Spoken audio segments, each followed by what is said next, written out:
Hello बच्चों, आप सभी का हिसाब मैथमेटिक्स में स्वागत है। बच्चों, इससे पहले वीडियो में हमने क्या सीखा है कि हम कैसे क्वाड्रेटिक इक्वेशन को फॉर्म करते हैं, कैसे क्वाड्रेटिक इक्वेशन को बनाते हैं। हमें जो स्टेटमेंट दिया होता है उसको हम कैसे रिप्रेजेंट करते हैं क्वाड्रेटिक इक्वेशन को, हमने ये सीखा है। अब हम ये सीखते हैं कि उन क्वाड्रेटिक इक्वेशन को कैसे हम सॉल्व करते हैं, कैसे हम हल करते हैं। तो क्वाड्रेटिक इक्वेशन को हल करने का मतलब ये है कि हमें x की वैल्यू फाइंड करनी होती है, x का मान ज्ञात करना होता है और x का वह मान होता है जो उस इक्वेशन को सेटिस्फाई करता है, जो क्वाड्रेटिक इक्वेशन को सेटिस्फाई करता है। किसी क्वाड्रेटिक इक्वेशन को सेटिस्फाई करने का मतलब ये है कि उस इक्वेशन में x का मान रखने पे राइट हैंड साइड के बराबर आ जाता है। जब हम x का मान लेफ्ट हैंड साइड में रखते हैं तो राइट हैंड साइड के बराबर आ जाता है। राइट हैंड साइड हमारा क्या होता है, 0 होता है। तो हमारा जो स्टैंडर्ड फॉर्म होता है, मानक रूप होता है, क्या होता है, ax का square plus bx plus c is equal to 0। यहाँ कहते हैं a हमारा 0 के बराबर नहीं होना चाहिए।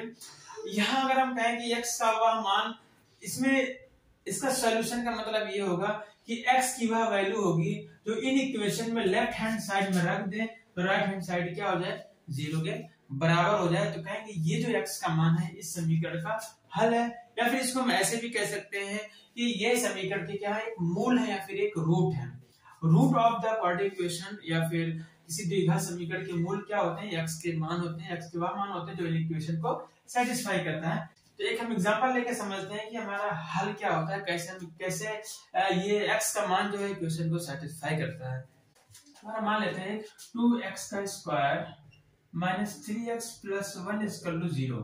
ये हमारा क्या है, एक क्वाड्रेटिक इक्वेशन है, द्विघात समीकरण दिया हुआ है। क्या करते हैं, इस इक्वेशन में x की वैल्यू हम क्या करते हैं, x इक्वल टू 1 को पुट करते हैं। तो पुट x इक्वल टू 1, अगर हम इन इक्वेशन के x इक्वल टू 1 पुट करते हैं और इसके लेफ्ट हैंड साइड में रखेंगे, लेफ्ट हैंड साइड बराबर हमारा क्या है, 2x का स्क्वायर माइनस 3x प्लस 1। ठीक है, ये हो गया।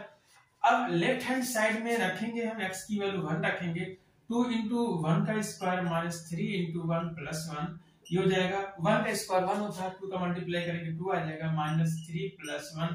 यहाँ देख रहे हैं 2 और 1 3 हो जाएगा, माइनस 3 बराबर 0।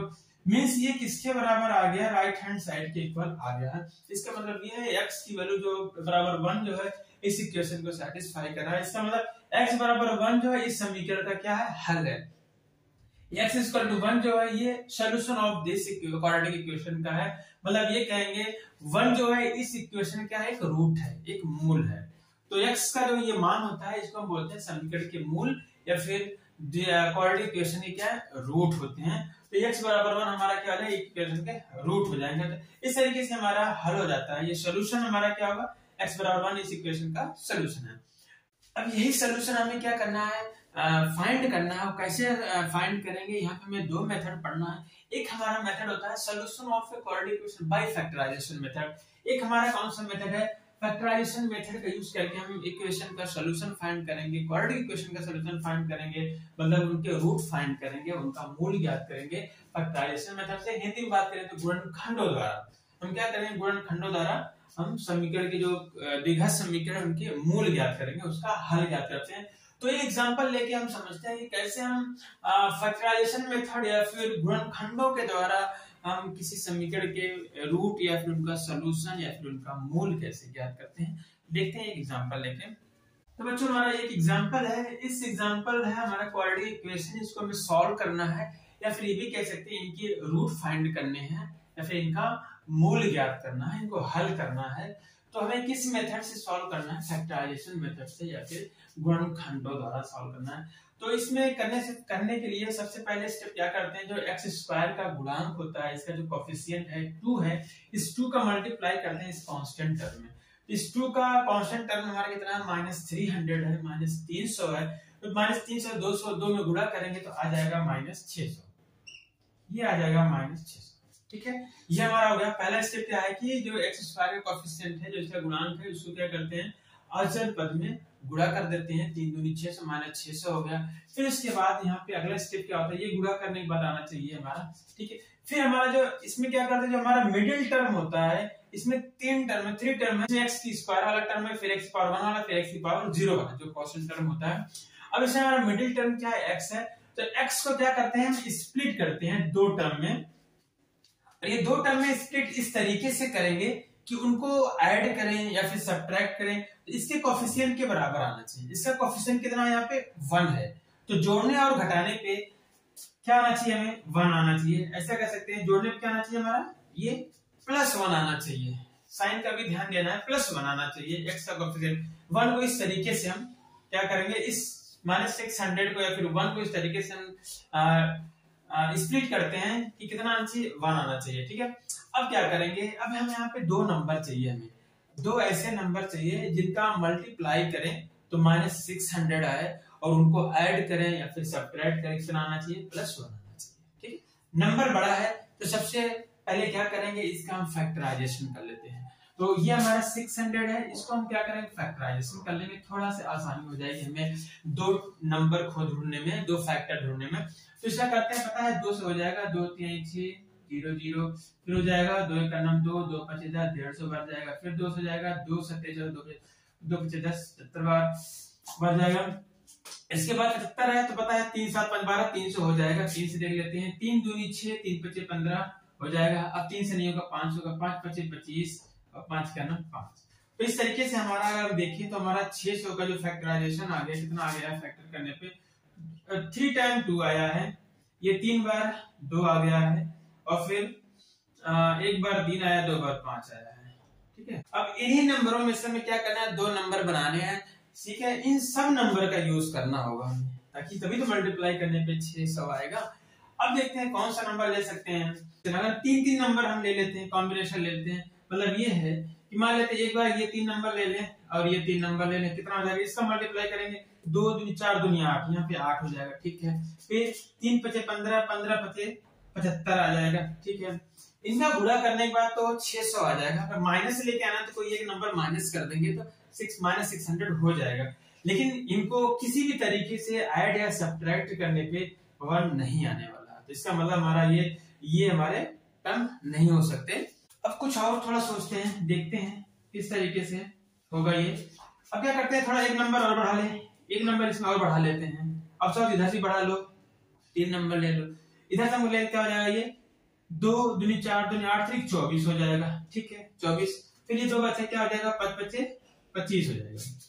24 और 25 में गुणा करेंगे तो आने वाला है 600 ही, लेकिन माइनस लाना है तो कोई एक नंबर माइनस कर देंगे। अगर चलो हम इसको माइनस कर देते हैं, क्योंकि अगर एक नंबर माइनस है तो उनका मल्टीप्लाई करेंगे तो माइनस आ जाएगा, ये माइनस आ जाएगा।